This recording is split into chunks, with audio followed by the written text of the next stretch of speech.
नमस्कार दोस्तों। आज हम फिर लेके आए हैं आपके लिए कुछ साइंस के इम्पोर्टेंट क्वेश्चंस। ठीक है, तो आइए देखते हैं हमारा पहला क्वेश्चन क्या कहता है।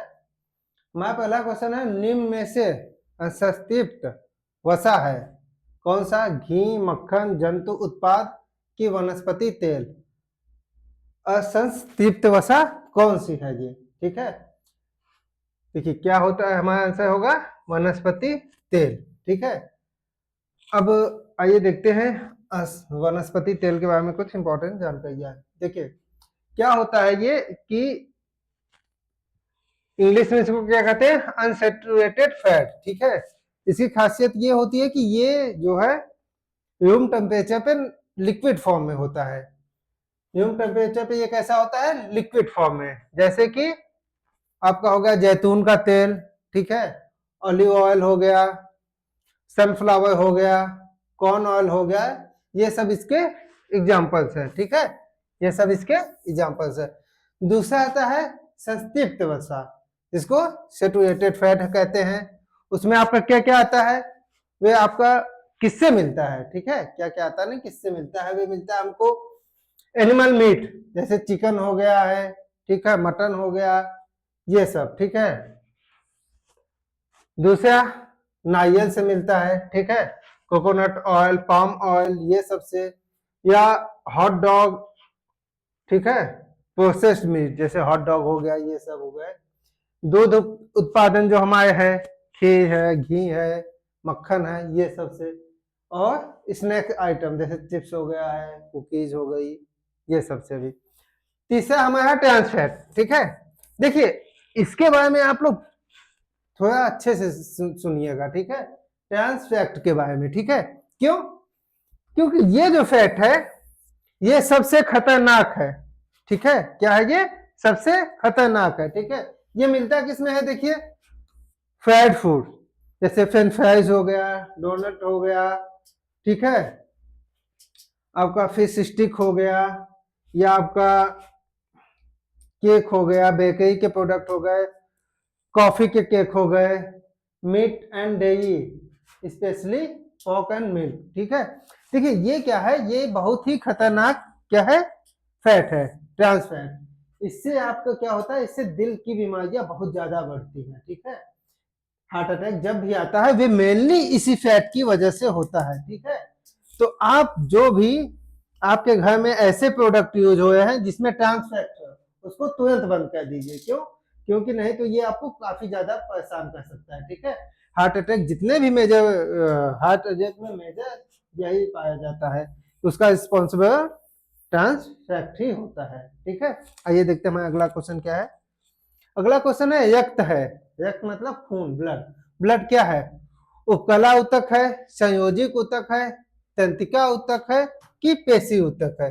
ब्लड क्या है हमारा? ब्लड हमारा क्या है? संयोजिक ऊतक है। ठीक है, क्या है ब्लड हमारा? संयोजिक ऊतक है। ब्लड का काम क्या होता है? ब्लड हमारे शरीर के अंगों को जोड़े रखता है। ठीक है, अब कहेंगे कि शरीर को अंगों को कैसे जोड़ता है? ये एक बॉन्ड बनाता है। ये देखते हैं कैसे कि, देखिए क्या है, मानव या कुछ घटक है जैसे कि आईबीसी, खून, रक्त में क्या क्या हो सकता है? होता है आईबीसी। ठीक है, आईबीसी, रेड ब्लड, ठीक है, लाल रक्त कणिकाएं, ठीक है, जो क्या कहती हैं? ऑक्सीजन को परिवहन करती हैं, ऑक्सीजन को जो कैरी करती है। ठीक है, प्लाज्मा है, ठीक है, उसके बाद होमोग्लोबिन है। होमोग्लोबिन क्या कहता है आपका? जब कहीं भी आपका चोट लग जाती है, कट जाता है, तो वहां पे जो खून का थक्का बनता है वो केवल और केवल होमोग्लोबिन की वजह से बनता है। उसके बाद आपका डब्ल्यूबीसी है, व्हाइट ब्लड सेल्स, प्लाज्मा है, ठीक है, अस्थि मज्जा, ये जो चीज है ब्लड यहीं पे बनता है आपका। कहाँ पे? अस्थि मज्जा में। ठीक है, ब्लड कहाँ पे बनता है आपका? यहाँ पे। ठीक है, इसको बोन मैरो भी कहा जाता है। ठीक है, और ये क्या कहता है? ब्लड हमारे पूरे शरीर में ऑक्सीजन सप्लाई करता है, ब्लड से ही पूरे शरीर में ऑक्सीजन पहुंचती है। ठीक है, आइए देखते हैं अगला क्या है। फल पकने में सहायक हार्मोन कौन से हैं? ठीक है, फल पकने में क्या है? जिबरेलिन, इथिलीन, साइटोकिनिन या आईवीए। तो इसका आंसर होगा एथिलीन। ठीक है, एथिलीन, एथिलीन क्या कहता है? एथिलीन एक गैसी हार्मोन है, ठीक है। क्या है? ये कैसा हार्मोन है? गैसी हार्मोन है। कैसा है?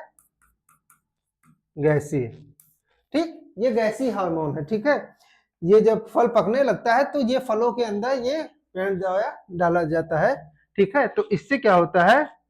इससे ये क्या काम करता है? ये हार्मोन, ये कोई भी फल हो उसका कलर कितना गाढ़ा होगा या कैसा कलर होगा, उसका स्वाद कैसा है और उसकी बनावट कैसी रहेगी, ये सब इसी किस हार्मोन पे डिपेंड करता है? आपका इथिलीन हार्मोन पे, ठीक है। देखिए आजकल क्या है, मार्केट में इथिलीन आ गया है, इथिलीन केमिकल भी आ गया है। तो ज्यादातर फलों की दुकान पे जाएंगे तो कच्चे केले आपको मिलते हैं जो ऐसे शेप में होते हैं, उसको एथमील के पाउडर में या पानी में उसमें लगा दिया जाता है, तो ये धीरे धीरे ऐसे होने लगते हैं। 2 दिन, 4 दिन, 6 दिन, 8 दिन, 9 दिन, ऐसे होते होते बेकार हो जाते हैं, ठीक है। तो जब ये बाई नेचुरल अगर प्राकृतिक तरीके से पकते हैं तो इतनी जल्दी बेकार नहीं होते हैं, लेकिन जब इसमें केमिकल का यूज बाहर से किया जाता है तो ये काफी तेज पकते हैं, ठीक है। और उनका स्वाद और कलर भी डिफरेंस होता है, जैसा कि पेड़ों से अगर हम लोग पके हुए लाएंगे तो उसका अलग रहेगा, ठीक है। अब ये देखिए क्या कहता है हमारा क्वेश्चन कि पॉलीथीन किसका बहुलक है? पॉलीथीन किसका बहुलक है, ठीक है। तो ऑप्शन है हमारे CH4, C2H2, C2H4 और C2H6। तो इसका आंसर हो जाएगा सी। किसका है? सी। ये भी क्या है? एथिलीन ही है। क्या है ये? एथिलीन है। देखिए क्या होता है कि जो भी पॉलीथीन बनती है वे कैसे बनती है? वे हमारा पेट्रोलियम प्रोडक्ट है। क्या है?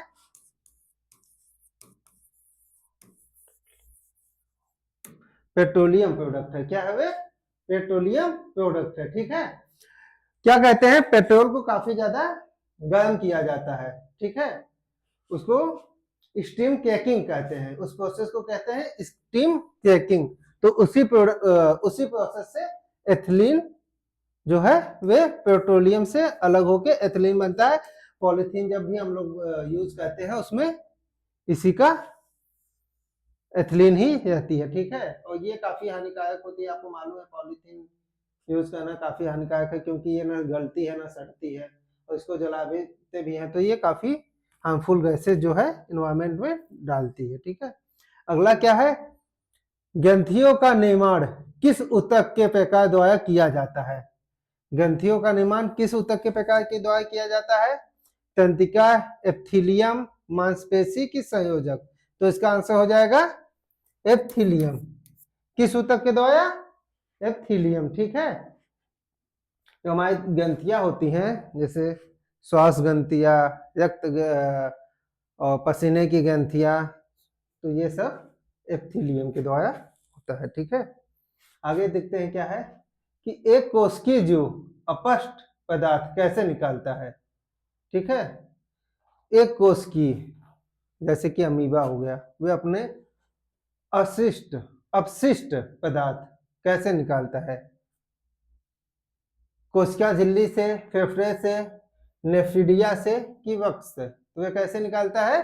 कोशिका झिल्ली से। कैसे निकालता है? कोशिका झिल्ली से, ठीक है। देखते हैं कैसे। ये देखिए जैसे ये अमीबा है, ठीक है,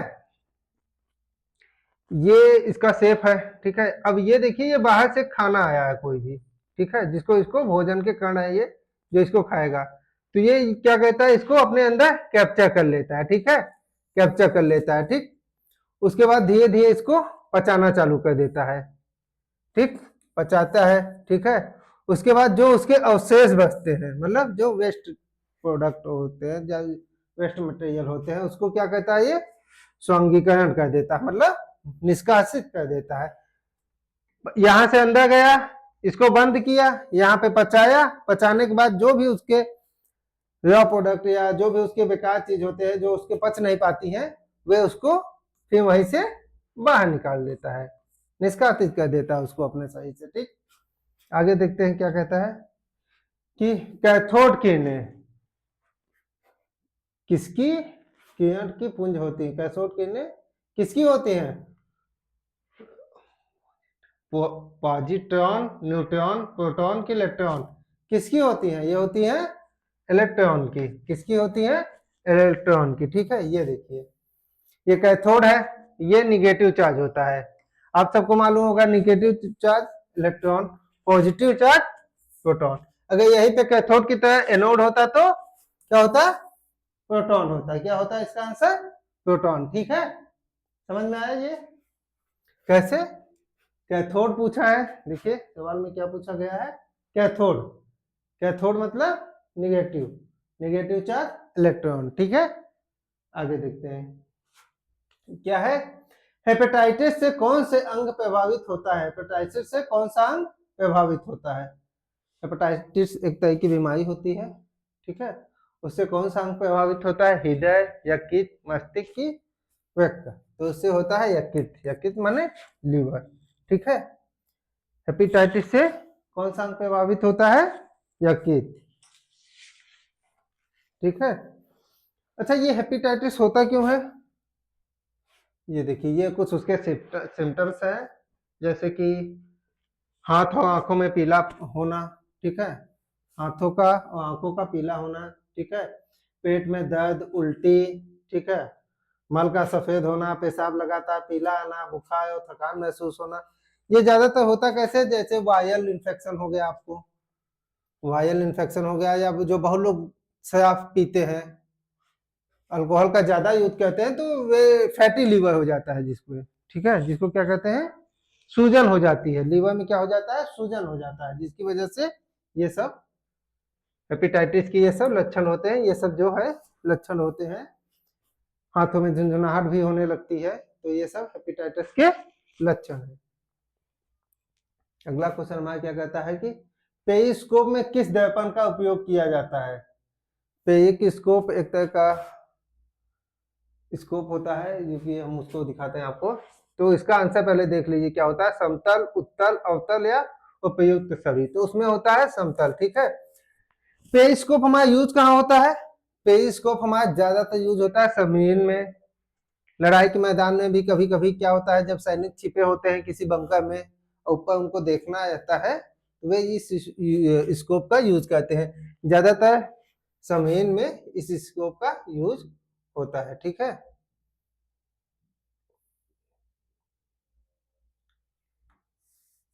देखिए कैसे होता है कि जैसे ये जो लाइन है ये काफी लंबी होती है,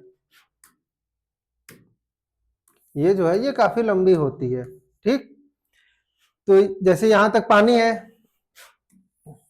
ये ऐसे पानी है, नीचे जमीन है। ठीक है, जमीन में क्या कहते हैं कि यहाँ से वहां जो उसका जो भी चालक दल का सदस्य होता है वे देखता है, क्या देखता है कि बाहर जो है हमारे चारों तरफ कोई दुश्मन की जहाज नहीं है, या कोई ऐसी चीज नहीं जिससे हमको खतरा हो सकता है। तो इसमें यूज जो मिरर यूज होता है, दर्पण यूज होता है, वे समतल होता है। ठीक है, जिससे जो है लाइट की रेज जो है वे अपना एंगल 90 डिग्री बनाती हैं, और फिर यहाँ से सीधे यहाँ पहुंच जाती हैं। अगर कोई और होगा तो वे एंगल चेंज कर देगा, तो उससे क्या है, जो भी इमेज बन के आपके पास आएगी वे सही नहीं आएगी। अगला क्वेश्चन देखते हैं। विटामिन बी की कमी से होने वाला रोग। विटामिन बी से कौन सा रोग होता है? या तो औंधी होती है, कि नाभिक रोग होता है, रिकेट्स होता है, कि बेजी होता है? तो इससे कौन सा रोग होता है विटामिन बी की कमी से? बेजी रोग होता है। कौन सा होता है? बेजी। ठीक है, देखिए विटामिन बी की कमी से बेजी होता है, उसके कुछ सिम्टम्स हैं, जैसे कि शॉर्टनेस ऑफ ब्रीथिंग, सांस लेने में आपको दिक्कत होने लगेगी। ठीक है, स्वेलिंग इन फिट्स, पैरों में सूजन आ जाएगी, और हार्ट रेट आपकी बढ़ जाएगी, हार्ट बीट बढ़ जाएगी, हाथों पैरों में झुंझुनाहट हो जाएगी। ठीक है, ये अब तो काफी कम हो गया, लेकिन काफी खतरनाक बीमारी है ये बेरी। ठीक है, और ये विटामिन बी के कुछ प्रोडक्ट हैं जिसमें विटामिन बी आपको पाया जाता है, जैसे मिल्क हो गया, चीज, एग, टूना फिश हो गई, चिकन हो गया, सेल फिश हो गई, ग्रीन लीफ वेजिटेबल हो गई। ठीक है, रेड मीट हो गया, इन सब में आपका विटामिन बी मिलता है। ठीक है, आगे देखते हैं अगला क्वेश्चन क्या है। ये क्या है? मेंडल के अनुवांशिकता के मेंडल ने अनुवांशिकता के बारे में किस पौधे पर प्रयोग किया था? किसके बारे में, किस पौधे पे किया था? जंगली मटर पे, उद्यान मटर पे, मक्का पे कि गेहूं पे? तो इसका आंसर हो जाएगा उद्यान मटर। ठीक है, ये अनुवांशिकता होती क्या है? ये है, इसका मतलब क्या होता है? अनुवांशिकता का मतलब होता है ट्रांसफरेंसी। जब कोई भी गुण माता पिता से बच्चों के लिए जाता है, ठीक है, जब जीन्स माता पिता के जीन जब बच्चे में जाते हैं तो उसी को अनुवांशिकता कहते हैं। आइए देखते हैं इसके एग्जाम्पल। जैसे जंगली गोभी है, ठीक है, ये मान लीजिए कि जंगली गोभी है, ठीक है, इसके देखिए कितने हाइब्रिड वर्जन आ चुके हैं। गांठ गोभी जिसको हम कहते हैं, फूल के भाग, ब्रोकोली कहते हैं, फूल गोभी, गोभी या केल, ये सब गोभी के ही प्रकार हैं। ठीक है, ये सब गोभी ही हैं। लेकिन जैसे कि आपने देखा कि अनुवांशिकता, ठीक है, अनुवांशिकता में कि थ्रू ये सब उसके फॉर्म बने हैं, मतलब कि उसकी अच्छी से अच्छी नस्ल, किसी भी चीज की अच्छी से अच्छी नस्ल बनाना ही इसका उद्देश्य होता है। किसी भी चाहे आप उसको पेड़ पौधा कह दीजिए या जानवर कह दीजिए, कुछ भी उससे बेहतर बनाना ही इनका उद्देश्य होता है। ठीक है, देखते हैं आगे क्या है। निम्न में से किस धातु का संक्षारण नहीं होता है? मतलब बेकार नहीं होती है, उस पर जंग नहीं लगता है, वातावरण के साथ हुए रिएक्शन नहीं करती है। कौन सी धातु? सोना, चांदी, तांबा, लोहा। कौन सी धातु? लोहा, सबको मालूम है कि बहुत तेज जंग लग जाता है। तांबा, तांबा में भी लगता है। ठीक है, चांदी और सोना, इन दोनों में से कौन सी होगी? इन दोनों में से होगा सोना। सोना, सोना क्यों होगा? आप लोग ये भी कहेंगे कि सर चांदी में भी तो नहीं लगती है। हाँ, चांदी में भी नहीं लगती है, लेकिन कब तक? कुछ समय तक। देखिए, आइए देखते हैं। देखिए, यह है आपका लोहा, इसमें काफी जल्दी जंग पर करता है। ठीक है, ये आपका तांबा। ठीक है, आप देखोगे तांबे की पाइप ऐसी हो जाती है।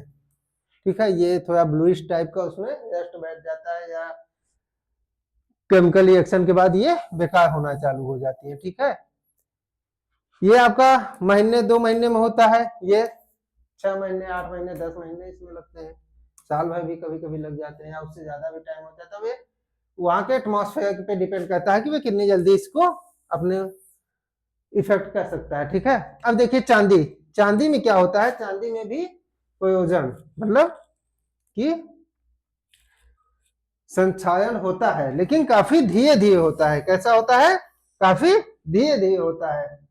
20 साल, 25 साल, 5 साल, 2 साल, उसके जल्दी, वे क्वालिटी के ऊपर डिपेंड करता है कि आपकी चांदी किस क्वालिटी की है। अगर बहुत बेकार क्वालिटी है चांदी की, काफी जल्दी वे बेकार हो जाएगी। अच्छी क्वालिटी की है तो 5 साल, 6 साल और टाइम ज्यादा लगेगा। ठीक है, वे उस पर डिपेंड करता है।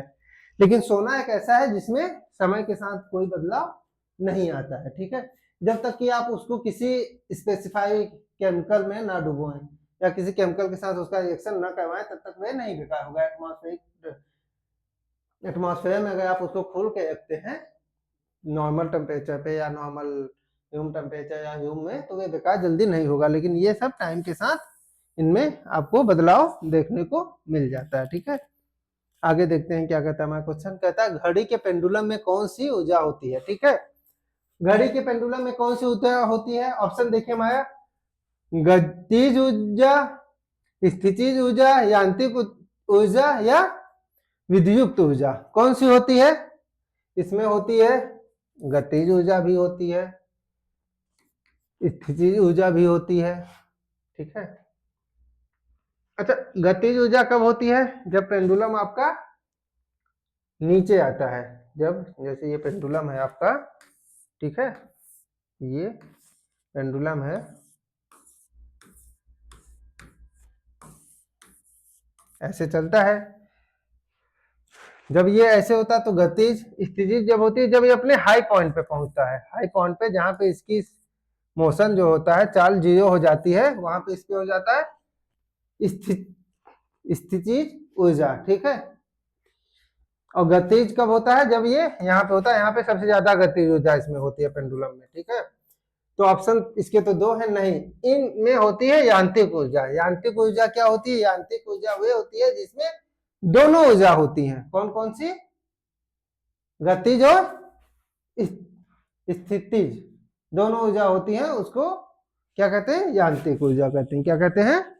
यांत्रिक ऊर्जा कहते हैं। ये देखिए जैसे यहाँ पे मैक्सिमम, ठीक है, ये मैक्सिमम दिखाया आपको, ठीक है। आइए देखते हैं अगला क्वेश्चन हमारा क्या है। पानी में पयख नली का चमकना उदाहरण है। पानी में पयख नली मतलब टेस्ट ट्यूब का चमकना किस चीज का उदाहरण है? किस चीज का है? पूर्ण आंतरिक परिवर्तन, परावर्तन, व्यक्तिकरण, अपवर्तन या परावर्तन, किस चीज का एग्जाम्पल है ये? ये है पूर्ण आंतरिक परावर्तन, ठीक है। देखते हैं कैसे। ये देखिए, जब किसी भी पानी में हम पयख नली को डालते हैं तो जो लाइट आती है, रेज, ठीक है, ये अपना यहाँ पे एंगल एक बार चेंज करती है, ठीक, और एक बार यहाँ से टकराने के बाद एक बार यहाँ पे एंगल चेंज करती है, ठीक है। जब एंटर करती है पानी में रेज और जब बाहर निकलती है तो दोनों टाइम पे क्या करती है? अपने एंगल चेंज करती हैं, जिसके द्वारा हमें भी चमकीला नजर आता है, ऐसा, ठीक है। ऐसा चमकता हुआ हमें नजर आती है पयख नली पानी के अंदर, ठीक।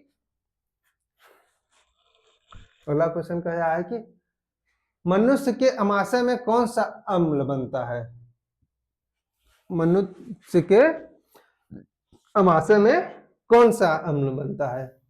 तो इसका आंसर आप लोगों को मालूम ही होगा। आयनीकरण, फार्मीकरण, सल्फ्यूरिक, नाइट्रीकरण या हाइड्रोक्लोरिक। ये बनता है कौन सा? हाइड्रोक्लोरिक। हाइड्रोक्लोरिक कहता क्या है?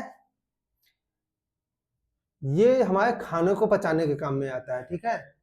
कुछ जैसे हम कुछ ऐसा चीज खा लिए जो काफी मुश्किल होता है पचाने में, तो वहाँ पे हमारा हाइड्रोक्लोरिक, या न भी मुश्किल हो पेट को, फिर भी हाइड्रोक्लोरिक एसिड खाने में मिल के उसको पचाने का काम करता है। उसको तोड़ के फिर उसको अच्छे से पचा देता है, जिसमें क्या होता है कि वे पेट को खराब न करे।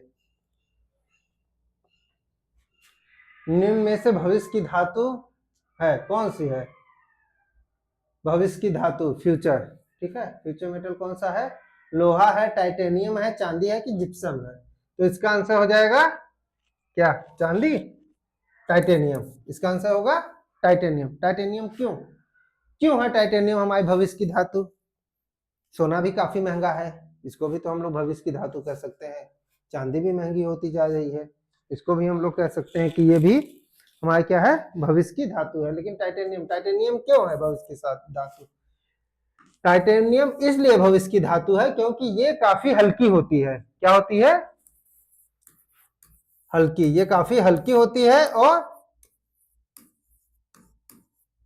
काफी मजबूत होती है, ठीक है। ये इसका वेट जो है काफी हल्का होता है लोहे की कंपेरिजन में, या स्टील ले लीजिए, ठीक है, उसके कंपेरिजन में ये काफी हल्की होती है। लेकिन इसकी जो स्ट्रेंथ, इसकी जो मजबूती होती है वे काफी ज्यादा होती है। इसका यूज कहाँ कहाँ हम कर सकते हैं? टेलीकम्युनिकेशन में कर सकते हैं, ऑटोमोटिव में कर सकते हैं, मोटरसाइकिल में कर सकते हैं, एयरोस्पेस, मेडिकल मशीनरी में कर सकते हैं, ठीक है। कहाँ कहाँ कर सकते हैं इसका? सबसे ज्यादा यूज इसका इस टाइम पे होता है एयरोस्पेस में, मेडिकल में। मेडिकल में इसका कहाँ यूज होता है टाइटेनियम का? जब सर्जरी आती है तो कहते नहीं कि रॉड डली है इनके शरीर के अंदर, लोहे की रॉड। वे लोहे की रॉड नहीं होती है, वे टाइटेनियम की रॉड होती है, ठीक है। टाइटेनियम क्या करता है? ये शरीर के साथ कोई भी रिएक्शन नहीं करता है, ये अच्छे से उसको घुल मिल जाता है, ठीक है। एयरोस्पेस में इसलिए यूज इसका करते हैं क्योंकि ये काफी हल्की होती है और इसकी स्ट्रेंथ लोहे से काफी ज्यादा होती है, ठीक है। इसलिए हम इसको एयरोस्पेस में यूज करते हैं। ये देखिए, ये आपका है मेडिकल का यूज। ये सब दांत के लिए भी यूज किया जाता है। दांत में देखिए, समझ में आया होगा आपका कि दांत में कैसे यूज होता है, ठीक है। ये सब पार्ट्स हैं जिसमें टाइटेनियम का यूज होता है, ठीक है। ये मरीन में प्रोपेलर बनाने के लिए काम आता है। मेडिकल में ये सब मेडिकल उपकरण है, इसमें काम आता है। ऑटोमोटिव्स में गियर है, आपका एग्जॉस्ट है। एरोस्पेस में आपका प्रोपेलर है। ये सब जगह आपका टाइटेनियम यूज होता है, इसलिए क्योंकि ये हल्की है और काफी ज्यादा मजबूत है, इसीलिए इसको भविष्य की धातु कहते हैं। ठीक है। 3 कोष्ठ हार्ट चैम्बर होते हैं। हार्ट में 3 चैम्बर किस जानवर के होते हैं? देखिए, मछली में होते हैं, मेढक में, पक्षी में कि मनुष्य में होते हैं? किसमें होते हैं 3 कोष्ठ? 3 चैम्बर हार्ट में कोष्ठ मेढक में होते हैं। किसमें होते हैं? मेढक में होते हैं। ठीक है।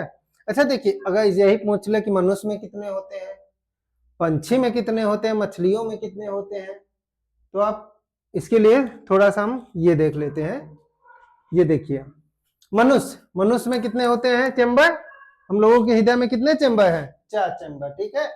मछली में कितने होते हैं? 2। सांप में 3 और मेढक में भी 3 होते हैं। देखिए, सांप और मेढक में दोनों में 3-3 चैम्बर होते हैं। ठीक। ये चमगादड़ बैट, उसमें 4 होते हैं। कंगारू में 4 होते हैं। घड़ियाल में 3 होते हैं। ठीक है। मधुमक्खी में 5 चैम्बर होते हैं। मधुमक्खी के हार्ट में 5 चैम्बर होते हैं। चिड़िया में 4 होते हैं, जितने कि मनुष्य में होते हैं उतने ही चिड़ियों में भी होते हैं। ठीक। शार्क में 2 होते हैं। और ये तिलचिट्टा सबसे ज्यादा किसमें होते हैं? तिलचिट्टा में, 13 चैम्बर। उसके हार्ट में कितने चैम्बर होते हैं? जैसे हम लोगों के हार्ट में 4 चैम्बर होते हैं, तिलचिट्टे में 13 चैम्बर होते हैं। ठीक है। तो आपसे ये भी पूछ सकता है कि किस जंतु के हार्ट में कितने 13 चैम्बर होते हैं? ठीक है। 13 कोष्ठ होते हैं। किसके में होते हैं? चिलचिट्टे में होते हैं। 2 किस में होते हैं? कोष्ठ मछलियों में होते हैं। तो ये थोड़ा आप इसको पे ध्यान दे लीजिए। ठीक है। कि ऐसे भी क्वेश्चन आ सकते हैं। 3 पूछा है, 3 जैसे मेढक है, मेढक ऑप्शन ना देके आपका सांप दे देता तो सांप भी आपका सही आंसर होता। ठीक है। तो ये थोड़ा देख लीजिए इसको। इससे भी क्वेश्चंस आ सकते हैं आपके। ठीक है। अगला क्वेश्चन देखते हैं कि केचुआ का प्रमुख श्वसन अंग कौन सा है? केचुआ अर्थवॉर्म का प्रमुख श्वसन अंग कौन सा है? फेफड़ा, श्वास नली, गलफड़े की त्वचा? ठीक है। तो उसका आंसर होगा त्वचा। त्वचा क्यों? क्योंकि केचुआ जो होता है वे कुछ ऐसा होता है। ठीक है। ये अपनी सांस कहां से लेता है? ये अपने स्किन से ही लेता है। कहां से लेता है? त्वचा से ही लेता है। कैसे लेता है ये देखिए। अगर उसको क्रॉस सेक्शन में काट दिया जाए कछुए को, तो उसमें हम ये देखेंगे, ये जो है उसकी धमनियां हैं। ठीक है। ये दिखाई ये तो ये जो नीली वाली है ये CO2 रिलीज करती है, कार्बन डाइऑक्साइड सही से बाहर फेंकती है और ऑक्सीजन को एब्जॉर्ब करती है, फिर उसको ले जाके पूरे शरीर में फैलाती है। यही उसका प्रोसेस है। ठीक है। तो ये कहाँ से? न मुंह से लेती है, न नाक से लेती है, न फेफड़े से लेती है। ये किससे सांस लेती है? अपने स्किन से, त्वचा से। कहां से लेती है? त्वचा से। केचुआ अपने त्वचा से सांस लेता है। ठीक। अगला क्वेश्चन हमारा, धातु व अधातु के मध्य कौन सा बंध होता है? धातु और अधातु, धातु और अधातु के बीच कौन सा बंध होता है? हमारे ऑप्शंस है हाइड्रोजन, संयोजक, आयनिक की धात्विक। तो इसका आंसर हो जाएगा आयनिक। ठीक है। ये जैसे एग्जांपल देखिए, ये NaCl है, सोडियम क्लोराइड। ठीक है। सोडियम, ठीक है, 2 8 1। ठीक है। इसका कितना है? 2 8 7। ठीक है। तो ये अपना एक नेगेटिव चार्ज इसको दे देगा तो ये 8 हो जाएगा। तो ये अपना एक आयन इसको दिया, ये 8 हो गया। तो ये बन गया NaCl। Na एक दे दिया इसको उधर तो ये हो गया प्लस, ये इससे लिया तो ये माइनस, तो Na प्लस और Cl माइनस। तो ये कैसा है? ये आयनिक बंध है। कैसा बंध है ये? Ionic bond. ठीक है। अगला क्वेश्चन क्या है, राइबोसोम की खोज किसने की थी? राइबोसोम की खोज किसने की थी? कौन है ये? ऑप्शन है हमारे Kolliker, George Emil Palade, Porter, टी बोबी बोबे जी, बोबे जी। तो इसकी खोज किसने की थी राइबोसोम की? जॉर्ज एमिल पोलैंड में, ठीक है। देखिए ये राइबोसोम है, इसको ये राइबोसोम है, ठीक है। ये जो है राइबोसोम है, ये क्या कहता है, ये हमारे शरीर में प्रोटीन बनाता है। इसको पावर हाउस ऑफ सेल भी कहा जाता है। क्या कहता है? पावर हाउस ऑफ सेल भी कहा जाता है। ये हमारे शरीर को प्रोटीन जितनी भी बनती है वे हमारे सेल में यहीं से बनती है, ठीक है। यही मेन सोर्स ऑफ प्रोटीन है हमारे शरीर में। और ये एक सेल का इसको पावर हाउस कहा जाता है क्योंकि ये प्रोटीन बनाता है, ठीक है। प्रोटीन की फैक्ट्री भी इसको कहा जाता है, ठीक। आगे, ठीक है। ये हमारे कुछ 20 क्वेश्चन थे जो आपको हमने बताए हैं। उम्मीद करते हैं कि ये आपको समझ में भी आया होगा और आपको ये क्लास अच्छी भी लगी होगी, ठीक है। अगर आपको ये समझ में आया, अच्छी लगी है क्लास, तो लाइक और सब्सक्राइब जरूर कीजिए हमारे चैनल को। हमारे चैनल का नाम आपको पता ही होगा, युवा डिफेंस क्लासेस, ठीक है। धन्यवाद।